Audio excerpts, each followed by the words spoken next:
Hello everyone!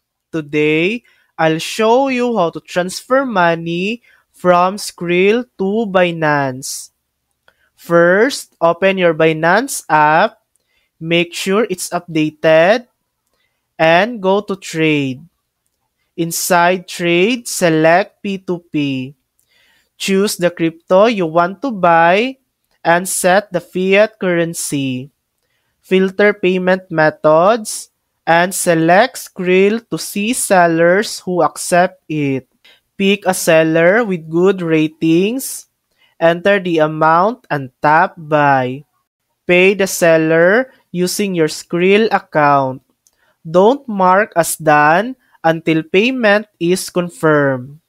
Once the seller confirms, your crypto will be released to your Binance wallet. And that's it. Your Skrill funds are now safely in Binance. Always use verified sellers and double check payments. Thanks for watching. If this video helped you, please like and subscribe for more helpful tutorials.